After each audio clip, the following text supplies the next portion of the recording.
Right, and we will begin the support group in 10 seconds. Again, my name is Veronica, and I'll serve as the moderator for tonight's support group. If you have any questions or comments, please be sure to leave it in the chat below, and we'll be sure to answer the questions as we go along. So right now, I would like to hand it over to our nutritionist, Ms. Chambers. Thank you so much, Veronica. I'm so excited to be here.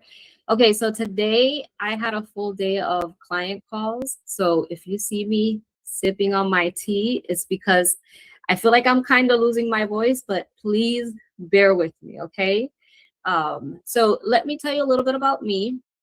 My name is Jess. I'm a nutrition and fitness coach, and I help people make sustainable lifestyle changes, whether that's weight loss, building muscle, or improving their health markers. Maybe they're trying to improve their cholesterol, maybe their A1C. A little bit about me. So I'm from Puerto Rico. I speak both languages. I speak English and Spanish. Some facts: I love rice. I love sweet plantains. I'm pretty sure everybody loves those things. And as a nutrition coach, I have chocolate every single day because to me, that's a non-negotiable. I have to have it. Another fun fact, I'm also a Zumba instructor. I love dancing. And I find that dancing is literally like one of the most therapeutic things ever. So that's it. It's part of my life. When it comes to my coaching, I believe in progress over perfection. So I don't believe in extremes or following fad diets, but I believe in building habits that you can actually maintain long term. So today we're going to talk about habits that actually help people maintain results long term. Maybe that's after bariatric surgery or their weight loss journey. So one thing I see very often is that people do really well after or weight loss, but then maintaining those results, it tends to be harder than losing the weight itself. So after losing the weight, maybe months or years in, that's when things can start to feel a little bit more challenging. So they'll see, weight starts to come back, they regain the weight. And that usually isn't because somebody failed or they lack willpower, but it's because realistically, structure fades. Life gets busy, and then those old habits, they start to creep back in. So today we're going to focus on 3 simple things that can help create that stability long term. Okay. So we're going to be talking about protein first meals. We're going to talk about eating structure, and we're going to talk about movement. So all of these things are really important. But let's first start with because protein is the foundation. And when I say protein, I want you guys to think about things like chicken, fish, beef, eggs, Greek yogurt. I mean, let's even throw in protein powder. So it's going to help you feel full. It's going to protect your muscle mass during and after weight loss. It's going to stabilize your blood sugar, and it's going to help reduce that constant snacking. And I know that a lot of people, that's like the biggest thing, constantly having to snack. So when you're planning your meals, for example, dinner, before thinking about carbs or fats, I want you to pause and ask yourself what protein options do I have available right now? That's it. You're not deciding on the whole meal yet. You're just identifying the protein that you have access to, whether you're at home, you're at work, or you're going to eat out.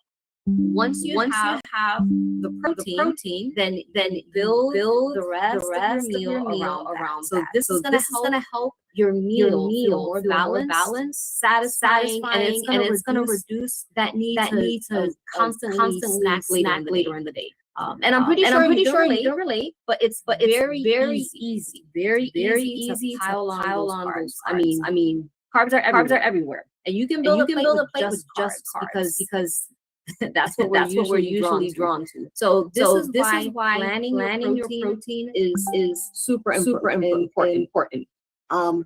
So I have a question for you guys, and I don't know if this is something you guys can put in the chat. But what are some of your go-to proteins that you say that you can enjoy? And you can comment, you can put it in the chat, and I'll give you a second. And if you don't know where the chat is, like at the bottom.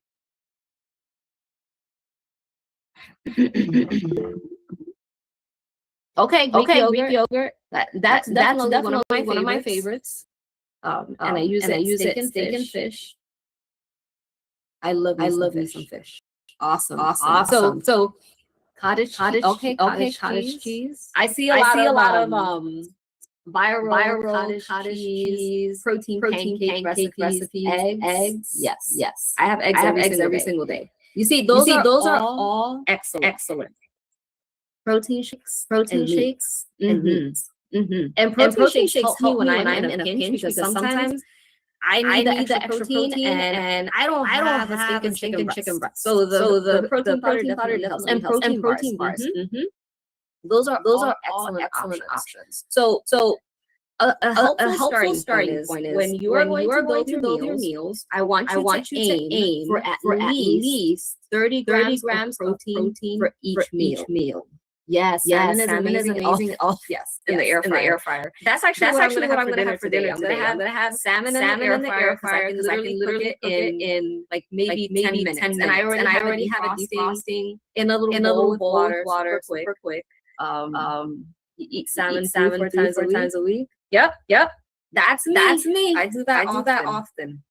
So 30 grams of protein. I want you to do that for breakfast, lunch, and dinner. And you might be asking, what does that look like? I'm gonna give you the breakfast example. So 30 grams of protein could be two eggs. You can cook them however you like. You can boil them or just on the stove. And then add an Oikos Pro. And if you haven't heard or you haven't tried the Oikos Pro, you have to. It is very creamy. It has 20 grams of protein. That's the easiest 20 grams of protein you're gonna ever eat. You can top it off with some granola. You can top it off with berries, and then you can have a side of toast.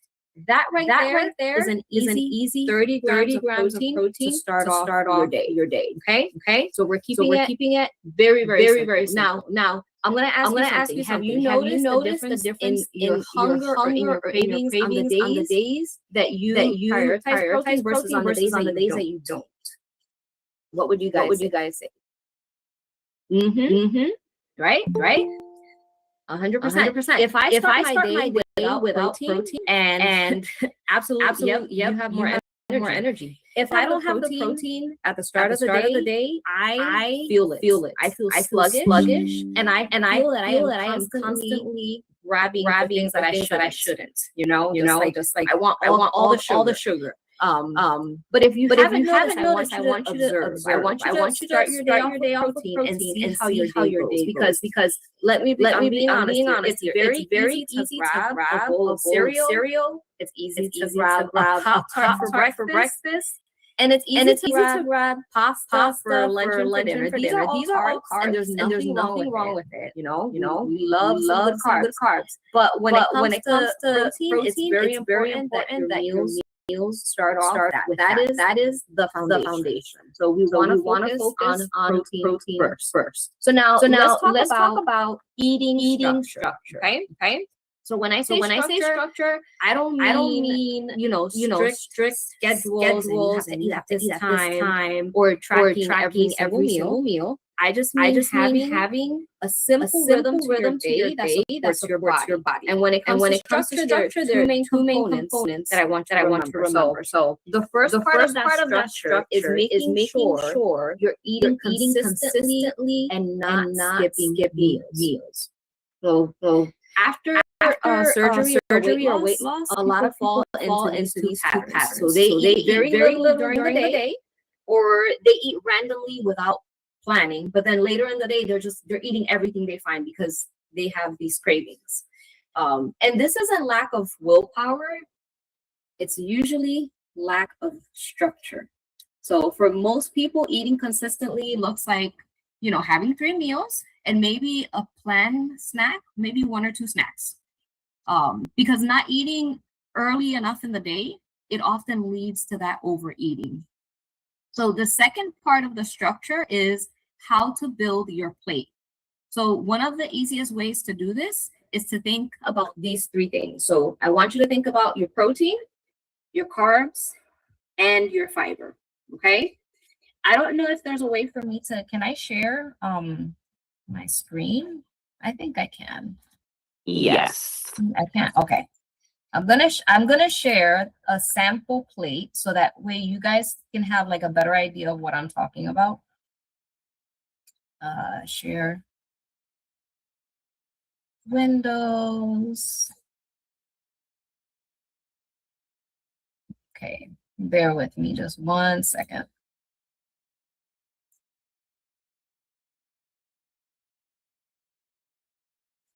Okay, here we go. Okay. Let me know if you guys can see that. Yes, we can. Thank you. Okay, perfect. So each of these components, they play a part. Okay. So the protein is what's going to help you stay full. It's going to protect your muscle mass and bone density while you are losing weight. I want you to remember that when you are in a caloric deficit, you're not only losing body fat, you're losing water weight, you're losing muscle mass if you're not careful, and bone density. So protein plays a huge role in your diet when it comes to losing weight. The carbs, this is what's going to give you energy, and it's going to help prevent cravings throughout the day. And then the fiber is going to help you stay full and satisfied. I want you to remember that fiber, things like your vegetables, like your leafy greens, they take up space in your stomach, and they're usually lower in calories, so it allows you to eat a good amount of it. So that's why you're going to see here. Half of the plate. I always tell my clients, I want to see veggies.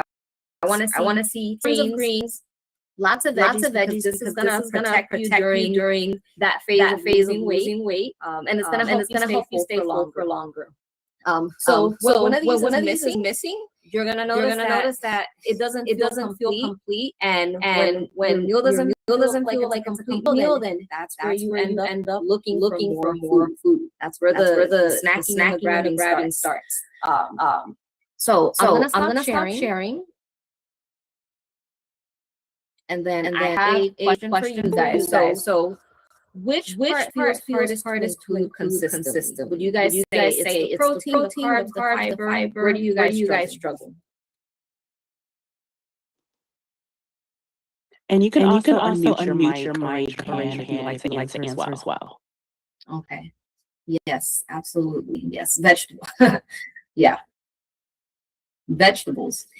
I know that a lot of people struggle with that, and it's because I always hear them say, well, it's, they taste so bland, and they're not fun, they're boring, but you can spice it up a little. And I've heard that there's some air fryer fans here, but you can spray a little olive oil on it, salt, pepper, garlic powder, and then you throw in your broccoli, and let me tell you, it is the most delicious thing ever. Yeah, so vegetable is like definitely one of the things that a lot of people struggle with. Carbs, absolutely, that could be a struggle, especially choosing like what carbs should I eat. Can I have something that's fried, or should I have brown rice, white rice? What should I do? Awesome, thank you guys for the participation. So I want you to think of planning your meals as a form of self-care. And we know that self-care on Instagram, social media, this is like huge. So this is actually part of your self-care, because planning is what's going to help reduce that decision fatigue, and it's going to help you stay in control. So structure, we talked about structure, right? It doesn't mean perfection or eating at the same time every single day. It just means having a plan most of the time. It's not about being rigid. Some meals are going to be smaller, some are going to be very simple or on the go, but some days won't go as planned, and that's okay. Okay. What matters is what we're doing consistently. So we talked about protein, we talked about having structured meals. Let's talk about movement. Okay. So for some, movement often feels super overwhelming because there's so much on social media. So people are like, okay, where do I even start?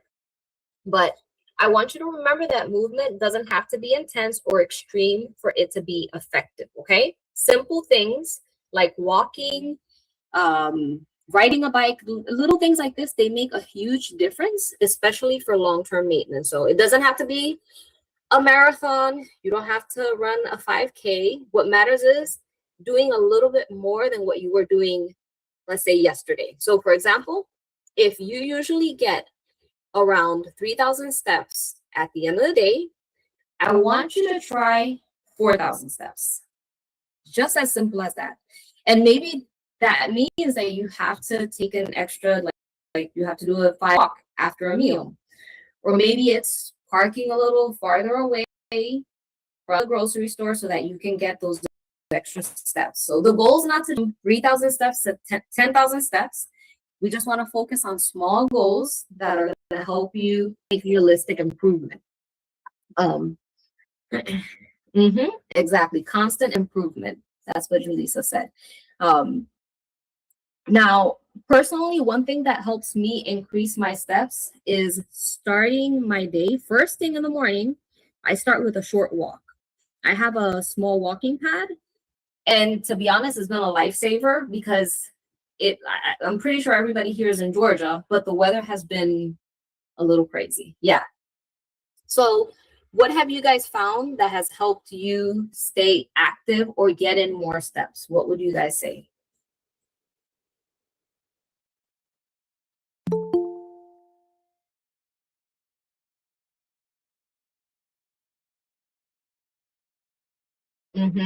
Lunch, yes, lunch walks are, yeah, excellent. Walking in place during the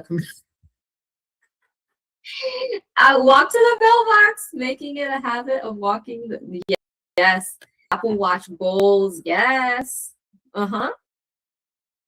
Yes, I love it. The mailbox is far. That's perfect. You see, those are little things that we can do that add up to our day that make it easier to increase our steps. It's all about being conscious of it, okay? So like you see here, you don't need to live in the gym. If your schedule only allows for 2 workouts a week, 20 to 30 minutes, that's fantastic. That's an excellent place to start. Because at the end of the day, consistency is what's gonna matter the most. It's not if you're living at the gym.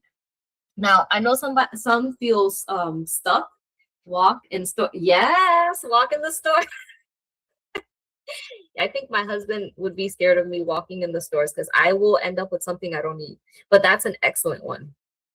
So some people feel stuck because they don't know where to start when it comes to movement, when it comes to working out.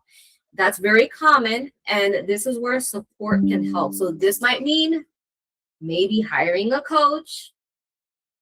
It might mean, joining a fitness class, maybe at the gym, or even following a YouTube video so that you can work out from home. Just little things like that just to get started, and that will help if you're feeling overwhelmed, okay? So when it comes to movement or workouts, this is something that people focus on during their weight loss journey. But then this slows down, it goes to the back burner as they lose the weight. They forget that these habits are really important. But the truth is that movement and working out is just as important, if not more important, long term, okay? Because this is what's going to help you maintain those results. So a question for you guys. So what are you guys doing now to enjoy movement? What different types of movement or workouts do you do throughout the day that you enjoy?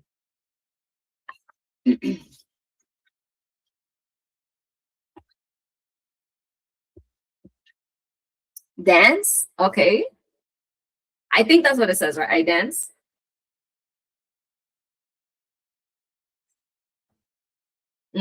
Okay. Gym. Oh my gosh. Yes, dancing and the gym. The gym is like therapeutic to me too, especially when I'm not having a great day and I just grab those weights. I feel so much better afterwards. Yeah, so these are little things that you can do. Getting up from my desk to solve problems. Exactly. You get the extra movement there. Gym and biking. Oh, and bike season is around the corner. Once it gets warmer, pacing the room during meetings. Yes, that's a really good one, especially if you're going to be stuck on a call. Just grab your phone and just walk. Pilates. Oh my gosh, I'm dying to try a Pilates class, and I haven't done it, but I'm going to pull the trigger. I'm going to do it. Walking meetings. Yep, that's excellent. A comment on Facebook says to walk to the fridge. I love some sense of humor. Yes, walk to the fridge. Okay. Hey, I'll take it. Awesome. Thank you guys so much for the participation. So everything we talked about today, these are things that we need to keep doing to keep the results, right? Even if we lose the weight after surgery, if we want to keep those results, think about these habits as something that you're going to do for the rest of your life, okay? So as you guys saw, it's not about doing more. It's not about doing extremely hard things or having willpower. It's all about having simple habits that you can repeat even on days that are busy and days that are not perfect, okay? So let's quickly recap because we talked about different things. We talked about protein first meals, okay? So before planning the rest of your meal, before thinking about your meal, I want to ask yourself, what protein options do I have available? What do I have in the fridge? And if I don't have anything in the fridge, what can I go get? Okay? Protein is what's going to help you feel full. It's going to protect your muscle mass, your bone density. It's going to stabilize your blood sugar, and it's help you with those cravings, okay? The second one, we talked about eating structure, and this has two key parts. So one is making sure that you're eating consistently and not skipping meals, okay? The moment we skip a meal, and sometimes we think that we're doing something good, we're like, you know what? I'll just have breakfast and I won't have lunch. That way, when I go out to dinner, I can eat a huge meal. Let me tell you, often we end up eating triple the calories because at that point we are so hangry. So make sure you're not skipping any of the meals, okay? The other structure is how to structure your plate. So thinking protein, carb, and fiber, okay? So when those meals feel complete, it's going to be so much easier for you to stay in control. And then third, we talked about movement. So movement, it doesn't have to be intense or extreme. Just increasing your steps daily, lifting weights 2 times a week. That's going to help protect your muscle, your bone, your metabolism, and it's going to help you keep those results, okay? So at the end of the day, what we're interested in is consistency, okay? We're not trying to look for intensity, it's just consistency. And if you take just one thing from today, I want it to be this, okay? That the habits, they're not just for losing weight. They're how we're going to maintain the results that we work so hard for. And I don't know about you, but I would be mad if I lost 20, 30, 50 pounds and I regained that weight because I did not stay consistent with my habits. Okay?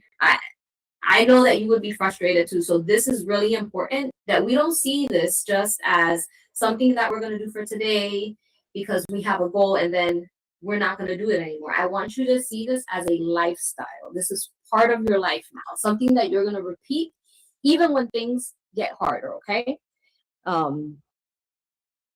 And yeah, these are the habits that I want you guys to focus on. So we talked about your protein, movement, lifting the weights. These are all things that are going to really help you long term. And losing the weight is half the battle. So I hope you guys enjoyed this information. I hope you guys enjoyed this information. I am happy that I made it through losing my voice. But now I actually have gone bariatric surgery, and he's here. And he's gonna share a little bit with us how he's been able to maintain his results, because he did have his surgery a few years ago. And I do have pictures before and after so that you guys can see, but he worked really, really hard for this. So here we go. So Danny, thank you so much. You're unmuted, right? I am now. Okay, awesome. So can you share how long it's been since your surgery and what made you decide that this was the right choice for you? Yeah, absolutely. So I had my surgery in September 2021. And usually when I start about bariatric surgery, there's like your weight surgery, highest weight, so on and so forth. I'm just gonna go through it real quick. My highest weight was 380 pounds. My pre-surgery weight was 317 pounds. My lowest post-surgery weight was 197 pounds. And my current weight is about 220 pounds. So, as I said, I had the surgery in 2021. Thank you. I appreciate your claps. So I had my surgery in 2021. The pandemic was real hard for me. I gained a lot of weight during the pandemic. I used to travel into Atlanta, and I used to walk at lunchtime, or I would walk from the bus stop to work. So it was always a couple of miles worth of exercise every single morning. So I was burning some calories. I was still real heavy, but at least I was getting some exercise. But when we started working from home during the pandemic, I gained a lot of weight. And of course, I'm an extrovert, and then being kind of isolated from people was real hard for me mentally. So it was just one thing after another, and I started gaining a ton of weight. At the time, my wife went through the opposite kind of thing. So basically what she started doing was she started doing Zumba classes with you on Zoom. You had a group of doing Zumba classes on Zoom. And so she started doing Zumba classes with you on Zoom. And then she started getting stronger. And then you guys had come up with a workout plan, and she started lifting weights. She was getting stronger, I was getting weaker. She was getting more muscle, I was getting fatter. The pandemic was a mess, right? And so one day I was having a conversation with her, and she says to me, here I was at 380 pounds, the heaviest I had ever been. And she said that she didn't know anybody my weight who lived past the age of 60. And realistically, I said to myself, I don't know anybody my weight who lives past the age of 60. And for me, it wasn't that long out. Like at the time I was probably right on the brink of turning 50. I'm like, I have 10 years left. So I was like, okay, well, let me go to the doctor and have a conversation with the doctor and see what she says. And my doctor told me that I was pre-diabetic, and that because it was so heavy, I would want insulin shortly. Unless I lost weight pretty quickly, I would have to go on insulin. Not because I was diabetic, but because I was pre-diabetic. I was on the brink of diabetes. So I asked her, would it make sense for me to have bariatric surgery? It makes sense for me to have bariatric surgery. Intuitively, it hurts for you to have. And so I started having a conversation with the doctor. Told the doctor I was diabetic. He turned around and put me on a plan to start looking into whether or not I could get bariatric surgery. And then and he said one of the requirements for getting the surgery was that I had to lose 30 pounds before my surgery. And that was 3 months out. And so that was 3 months out. I had a conversation with you. I started prioritizing my diet, doing all the things I should have done. This is news. I talked a lot about but started getting real serious about it. And I ended up losing 50 pounds before the surgery. So I went from 370 pounds to about 317 pounds when I had the surgery, which was way more than what the doctor asked me to do. And then post-surgery, I think total I've lost 180. So it's been an interesting 3 or 4 years. Wow. Yeah, it's amazing. And every time I hear the story, it just amazes me because just losing those couple of pounds before the surgery is hard for a lot of people. And you were dealing with being like isolated, COVID, all these things, and you were able to do that. So that's fantastic. So what habits do you feel made the biggest difference in maintaining your weight long term? Because one thing is doing the surgery and losing the weight, but another thing is maintaining the weight. And I think what happened was surgery. I learned an awful lot about the things that helped me lose weight. And one was movement every day. And I remember having a conversation with you and having a conversation with other health coaches and just looking up information. And one of the things that here I am, 380 pounds, I can barely move. And just walking down the street was hard for me. Just walking up the stairs was hard for me. And I remember having a conversation. It was like, okay, so what is the minimum amount of movement you can do that you feel like is doable? Like, what is it that you feel like you can do every day? Is it 30 minutes a day? Is it 20 minutes a day? And I remember having a conversation and saying, I can do 10 minutes of exercise. And the answer was, go for it. Do 10 minutes of exercise. So I remember the very next day, I got up and I walked to the end of the block. And by the time I got to the end of the block, I was completely winded. It was less than 10 minutes of exercise a day. And I walked back home and I was like, well, that was exhausting. But I had committed to myself that I would get 10 minutes of exercise a day. So I got up the next day and I walked to the end of the block. And it was still exhausting. But after a week, I realized that by the time I got to the end of the block, I wasn't tired. So I went a little further. I went 2 blocks. And then soon I started walking around the subdivision every single day. I realized that walking around the subdivision took about half an hour. And it was about 1.3 miles, 1.3 miles, which is not as much as you would think. And it took half an hour and it was over 3,500 steps a day, 3,000 steps a day. And so at the same time, what I started doing was recording my walks. So I started posting on Instagram that I was walking 3,000 steps a day. And I found that the more I posted the fact that I was walking 3,000 steps a day, the more people were cheering me on. And then it became easier and easier to walk the 3,000 steps a day. And soon everybody started, the days I wasn't walking 3,000 steps a day, people were calling me out. They're like, where is my video? Where is it? And so it became, so getting that little bit of movement every day was really, really helpful. And then the other thing that I felt like I did that really helped with my long-term weight loss was I convinced myself that I was allergic to flour and sugar. And so basically, I had read somewhere that how do you get rid of the desire to eat constantly? And the thing is I'm allergic to nuts. And one of the things that one of the health coaches I was researching said was, when you're allergic to something, you know that the consequences are going to be awful. And therefore, you never are tempted to eat that thing because you know the consequences are awful.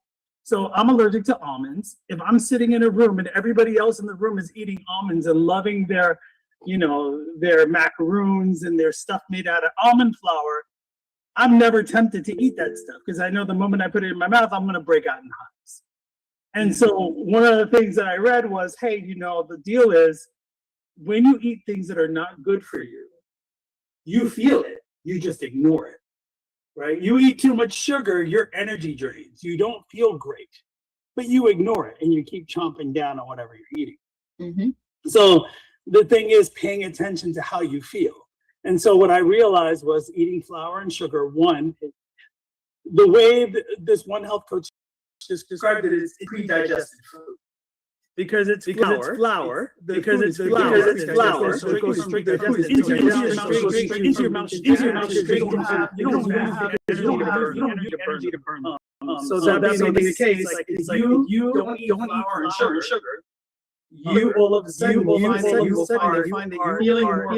feeling more full, and you eat less because you're feeling full, and you feel better, and you feel. So I can remember that I was allergic to sugar. That I wasn't eating bread. I wasn't eating sugar.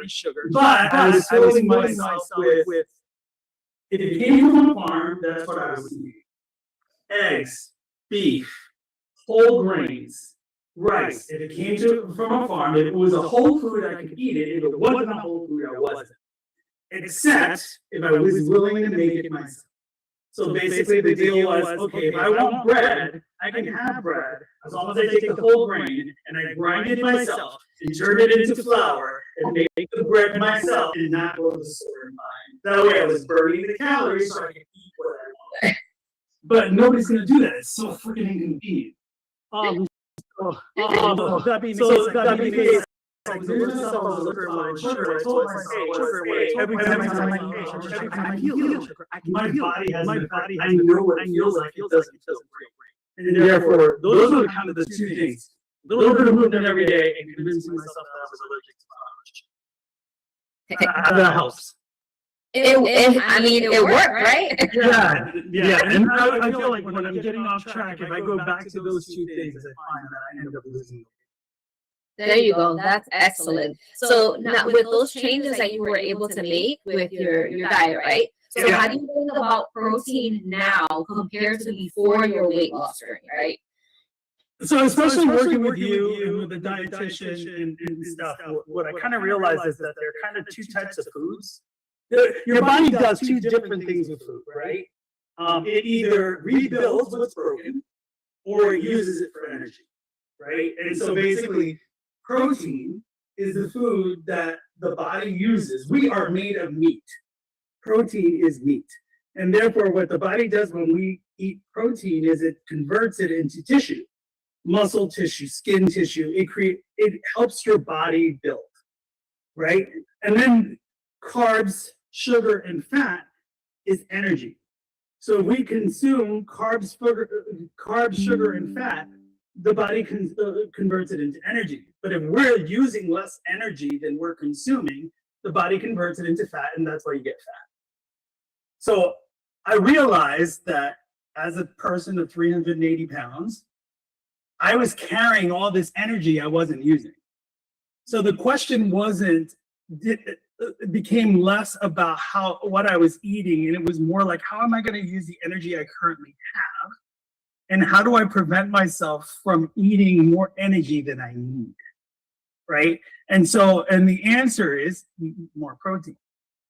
So realistically, especially after bariatric surgery, you can't eat a lot. Your portion control is under the control of the surgery, right? Your stomach is tiny and therefore you can't eat as much.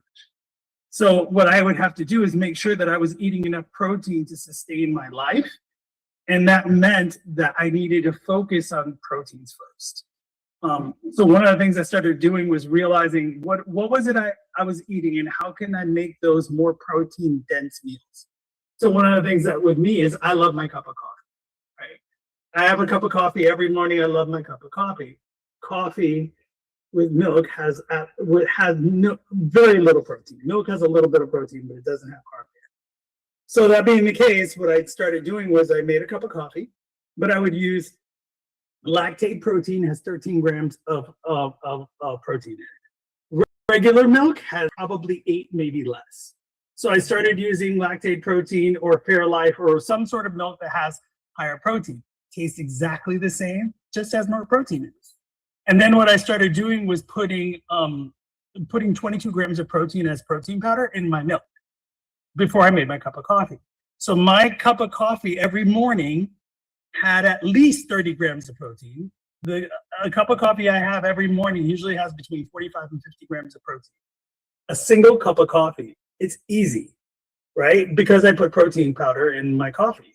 It tastes absolutely the same. It just has more protein in it, right? And so there's no sacrifice, zero sacrifice. I can have my cup of coffee, right? And so what I started doing was realizing that every time I made a meal, if I focused on putting protein first, there was no sacrifice. Steak is great. Eggs are great. You know, all I had to do was make sure that I got my protein in. You know, if I was going to have, you know, a piece of cake, can I make that a high protein cake? You know, and it tastes the same, right? You're not sacrificing very much if you find the right recipes and you do the right things. You find that you're not sacrificing anything. You're just substituting one thing. But the more protein you eat, the less hungry you feel, and the less energy your body is consuming that it can turn into fat. And so what happens is when the body doesn't have enough fat, you're not consuming all these calories that the body is converting into energy right away. The body starts consuming itself. It starts taking the fat it already has and then consume. And then all of a sudden, at first, I was dropping 9 to 10 pounds a day, 9 to 10 pounds a week. So at first, especially when you're really heavy, you'll drop a ton of weight at first, just by doing a few simple things. The thing is, the closer you get to your goal weight, the harder it is. You find that when you eat, when you just have 1 or 2 meals that are very, very calorie dense, so you're eating a lot of sugar and flour, all of a sudden you find you're gaining weight really, really fast. But you can, as soon as you get back on track, you drop the weight. Especially if you're lifting weights and you're building muscle, your muscle's burning more calories, and therefore you will lose weight faster because you're lifting weight and your muscles are bigger. So I don't know. I'm kind of going on and on and on. I apologize, but basically by focusing on putting protein first, I found that I was able to lose the weight, keep the weight off, but also maintain it over the long term. I'm not dieting. I don't diet. I eat, and I eat well when I want to. And the bariatric surgery has been phenomenal for me. But realistically, I realize that every time I eat, what I'm doing, what I keep saying to myself is, food is fuel, not joy, right? And so therefore, what I'm doing is I'm gassing up the engine. I'm putting energy in my body and giving myself the energy I need to do things. And therefore, am I consuming more energy than I need? And especially after the last couple of years, I've realized exactly how many calories I need to consume per day. And when I eat more than that, yeah, I will gain weight, but I've been able to maintain it. So like for the last 3 years, I've maintained between 210 and 220 pounds for the last 3 years. And right now I'm kind of working on possibly getting stronger, building more muscle so I can get below that. But I'm actually at goal weight, and I have been for about 3 years. Wow. I'm sorry, I'm going on and on. I apologize. No, you're fine. I think this is good information. And those that are logged in, they want to know these things. I know they do. I feel like it would be good for us to share some pictures of your journey. So like where you were and where you are now. Yeah. Because I'm pretty sure nobody can believe that you were 300 and something pounds, but it will be nice to share some of these pictures. So I'm going to go ahead and post some of his pictures. So these are before and after pictures, so where he is now. And I specifically have 3 pictures here. So let me know if you posting. Oh, there you go. Oh, there you go. Yes. So this is where you were before. Yeah. This is where we are now. Look at that. At the beach, drinking your cafecito because I need that cafecito. That's right. Yes, I love it. Everybody's clapping. Thank you. All right, I have to come off of you and say congratulations. Amazing. Congratulations. I appreciate it. Yeah, so this is one picture. Let me share the other. Fantastic. It's crazy. The difference. And I'm sure like all of your life, like now you can actually go upstairs and you can feel good, like doing exercise, you're not out of breath like you were. Too funny. And then one more. This is where we are now. This is fantastic. It's like so good. Yes. I love it. Crazy. Yeah, because like those old pictures. It's actually funny. I like sometimes I feel like I'm growing younger. Because like literally I look older, and I'll see muscles come up, and I'm like, oh wait, I'm actually growing younger rather than just. Yeah. It's awesome. So question. So what are you currently doing now to get movement in? Like, for example, your walks, your weights. Now it's been several years now from the surgery. Yeah. So I am still doing. I try to walk at least 30 minutes a day. So what I do is I get up in the morning when it's warm, and I walk the subdivision. It takes me about half an hour. I'm still doing just 3,000 steps a day. I've been working with you, and you gave me a set workout plan. And that set workout plan has been real helpful, because what ends up happening is by having a workout plan that's customized to me, I go into the gym and I know exactly what I'm doing. And you provided me with videos that show me exactly what machine I'm using, or what weights I'm using, and how I'm doing it. And I track it. And when I go into the gym, I don't feel lost. I go straight to what I need to do, and I put on my headphones and go work out. And I never have to ask myself or feel awkward about doing it. It did feel awkward at first, but realistically, at least I knew what I was doing. So I would go in. And we had comments over Zoom, and you told me, okay, this is how you do this exercise, and therefore, when I went into the gym, I didn't feel weird, and that was true. So right now, what I'm trying to do is, as much as possible, get to the gym. I've been trying to do 5 workouts per week. So 5 days a week. I usually take the weekends off and on.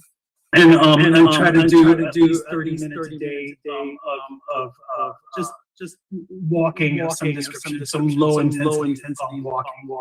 A lot of times what I do, honestly, is I get on the treadmill and I put on a TV show and I walk until the TV show is done. And I don't run. I literally put on the TV show and I just set a normal, comfortable pace until the TV show is done. And I'm like, we're watching TV anyway, so we might as well just walk while we're watching TV. So I'll put my phone on the treadmill, or I'll put something on TV, and I'll walk during the TV show. And it actually, when you're not thinking, you don't realize you're getting movement in, and just a little bit of movement goes off. That's one of the best tips ever, because I know that when I get on the treadmill, I have to be busy doing something, because if not, it feels like hours. Yeah. Hours just walking. But that's a good tip. So what would you say to someone who feels overwhelmed, or they're stuck right now, they don't know what to do? From my perspective, it's begin. So I know that sounds really off, but and I think one of the questions I got was that I had to answer for myself is the minimum I'm willing to do that doesn't feel like a lot of work, right? How much time am I willing to spend? What would be the minimum that I could do where I could just get started? And the minimum was 10 minutes. So 10 minutes of walking per day. Walking to the end of the block and coming back.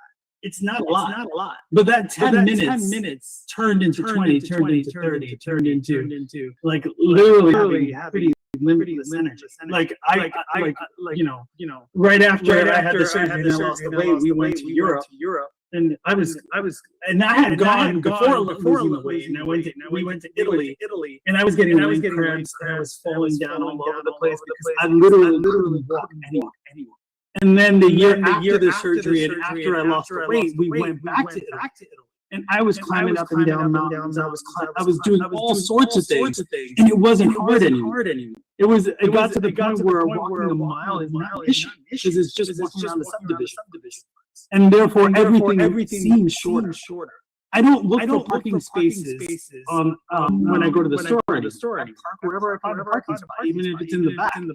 Not because I want to park in the back and get more exercise, just simply because I don't want to look for a parking space. And so I don't feel like it's a lot of work to walk to the front. So I'll park in the back of the parking lot and walk to and it's not a lot of work because I don't have all the weight carrying.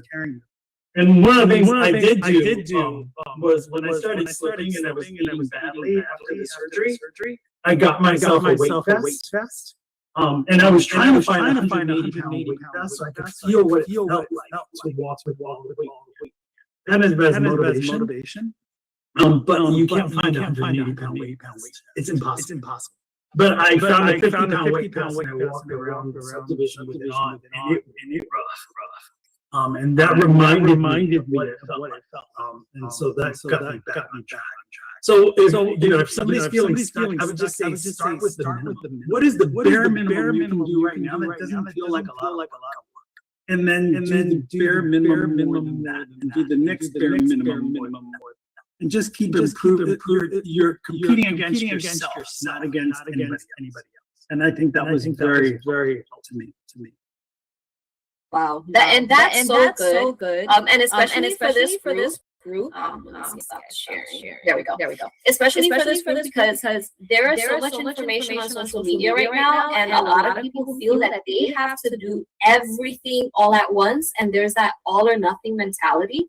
But if you can get yourself to a point where you say, you know what, I'm going to commit to 10 minutes and just 10 minutes, and that's all I'm going to do. I'm going to walk. And then it gets to a point where you get used to it and you're like, you know what, this week I can do 15. Next thing you know, you're walking 30 minutes, you're walking 3,000, 5,000 steps a day, but you're better than where you were before. So it's all about taking those small little steps. It doesn't have to be all or nothing. Like Danny, he started with a 10-minute walk. Was it hard? It was hard as heck, right? Yeah. But now you can walk the whole subdivision. You can go to Europe and walk for miles and you're okay. Yeah. And I will say that one of the things I said to myself was, what is and I remember having this conversation with my wife. One of the things that I really loved doing was riding roller coasters, but I was so heavy that I didn't fit on roller coasters. So after I lost the weight, we went to Disney and I rode the roller coasters, all of them. And it was funny because I remember before I lost the weight, I went on Space Mountain and I got to the point where they couldn't lower the bar around my shoulders anymore. So I couldn't ride the ride because it wasn't safe. And I literally had to do the walk of shame off of Space Mountain because I was too heavy to ride it. And so when we went to Disney and I felt that bar close down and it closed and I was able to ride Space Mountain again, I got emotional. I got teary-eyed. It was bad. It was really, really bad. And then I ended up feeling like, okay, what are all the things I can do now that I wasn't able to do before?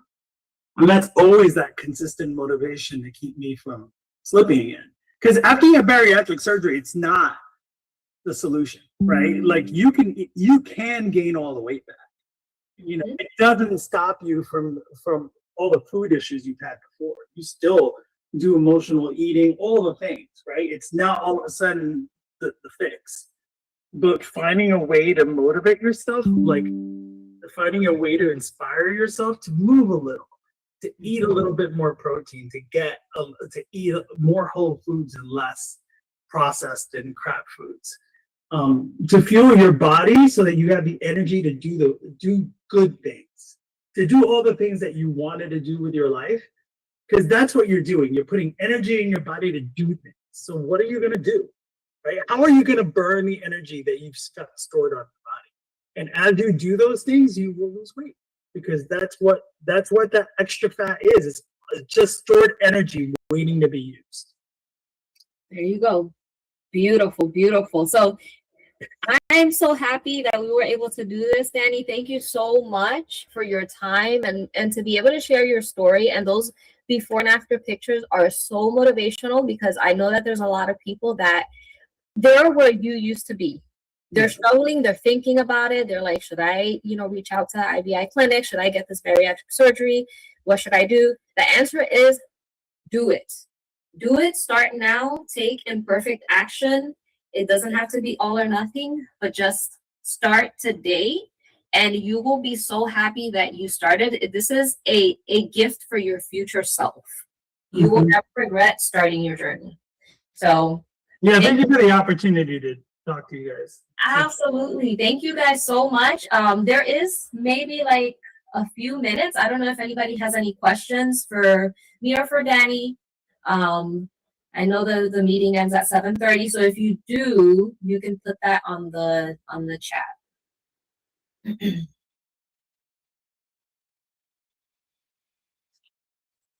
Yeah, but this was definitely awesome and inspiring.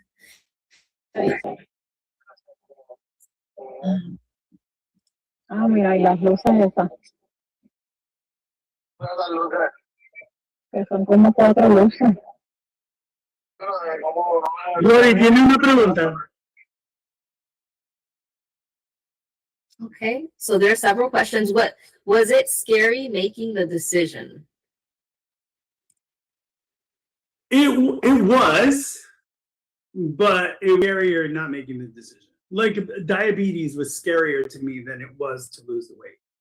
And I think at the end of the day, it was, and I got the information. So basically, I had the conversation with the surgeon. I didn't make the decision when I had the conversation with the surgeon. The surgeons are like, you have to get your heart checked. You have to have a sleep exam. You have to get your lungs checked. You have to get all these things done and speak to a dietitian before you pull the trigger and get surgery. So that being the case, starting the investigation was the scariest part. But once I started the investigation to see what it took, it became easier because the more I learned about what I was trying to do, the more sure I was that it was going to work. Beautiful. And then there's another question. So what are your thoughts on eating in front of the TV? I don't know if this is for me or for Danny. But what do you think, Danny? Eating in front of the TV is not a problem. It's what you're eating that's the problem, right? So if you're eating in front of the TV and you're eating vegetables, you're fine. And so like one of the things I started doing was like the cutting up carrots and eating carrots and hummus. Because carrots, I like carrots and hummus, and carrots are sweet, right? Popcorn, right? If you don't douse popcorn with a bunch of butter on it, it's not a problem eating in front of the TV. But the reality of the matter is, like, if you're in front of the TV, why not walk instead of eat, right? Why not, we're restless anyway. We're scrolling through our phones while we're watching TV. So instead of doing that, if you just walk in place while you're in front of the TV, I wasn't joking. That's literally what I would do. I would turn on the TV and I would either get on the treadmill or just walk in place during the commercials. And so it's not a problem. It's literally not when you eat or if you're eating in front of the TV. It's literally if you're eating good things, eating in front of the TV is not a problem. Yeah. And I think the best thing to do is have snack portions of what you're going to. If you sit with a whole bag, you're gonna eat the whole bag. Like that's just how it is. But if you grab yourself a small bowl and you have your portion of what you're gonna eat, it's gonna make it easier. Now, Julissa and Glory, I feel like it's kind of like a similar question. Does the time of the day you consume protein influence how your body uses it? Consuming more protein at night time, will it affect the quality of your sleep? Okay, they're kind of different. But yeah, the protein is not gonna be stored as fat. It doesn't influence like you eat the protein at 8 a.m., it's going to do the same thing at 10 p.m. So it really doesn't change. It's going to help you repair your tissue. It's going to help you with muscle mass. So that doesn't change regardless of the time of the day, which is pretty awesome. And then consuming more protein at nighttime, will it affect the quality of your sleep? Honestly, I don't think so that it would. I think what really does affect your sleep quality is when you overeat or you eat too much too close to bed, because the body has to digest that. So instead of you sleeping and your body just repairing, now it's working. It's working now to burn off these calories to either store it as fat. So I always suggest, like, if you're going to eat something, at least eat and then wait 2-3 hours before going to bed, but don't do it too close to bedtime because you're going to feel uncomfortable, and that's where the bloating comes in. It's going to be hard for you to digest. It's really funny though, like in regards to eating and going to bed, like I find that people will eat ice cream before going to bed. People will have a glass of wine before going to bed. People eat all sorts of empty calories before going to bed and never worry about the quality of sleep. So the thing is, your body will get used to whatever you do to it. But if you're eating well, it really doesn't make a difference when you eat. But again, like if your body is busy digesting, yeah, you're gonna have trouble sleeping. So one of the things I started doing, especially when I was getting really serious about bariatric surgery, was after 8 p.m. I wouldn't eat, and I found that was really helpful with sleep. And one of the things I learned, the better you sleep, the more weight you lose. And it's because like I literally looked this up because I was so curious. It's like, what happens to the fat you burn, right? And you exhale it as carbon dioxide in your sleep. But if you're not getting any sleep, your body can't exhale the fat. So the more you sleep, the more weight you lose. So like if you take some naps, people, it will help you lose weight. Yep. Napping is, I'm telling you, it's magic.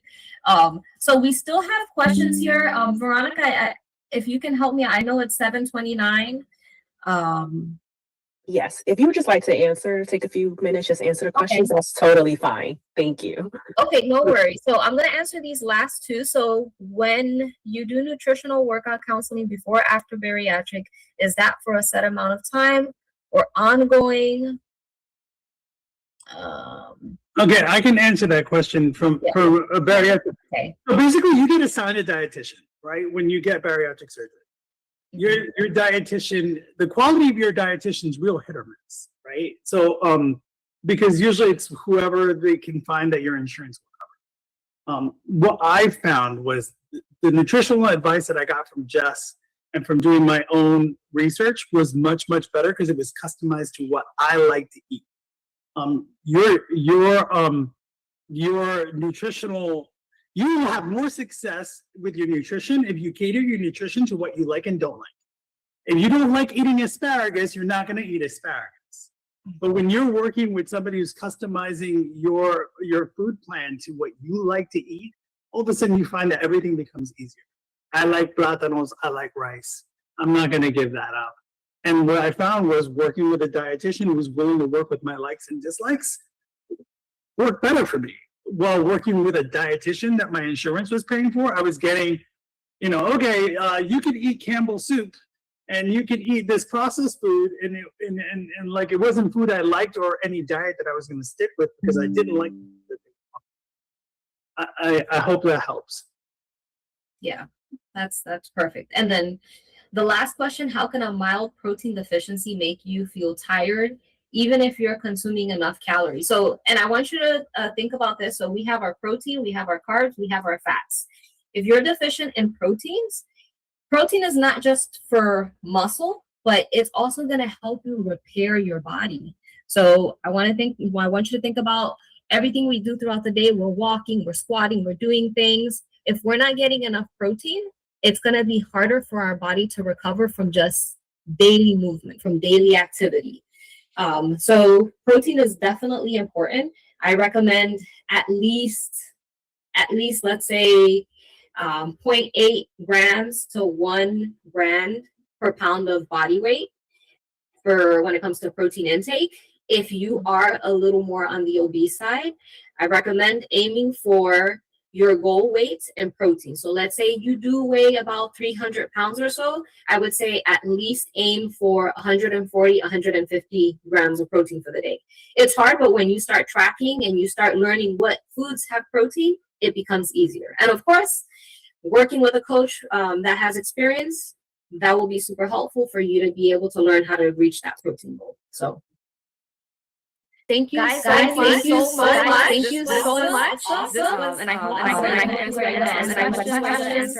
But if you guys have any questions, Lift Healthy by Jess, that's my website. My phone number is 470. You don't have to write down my phone number because I can't remember. It's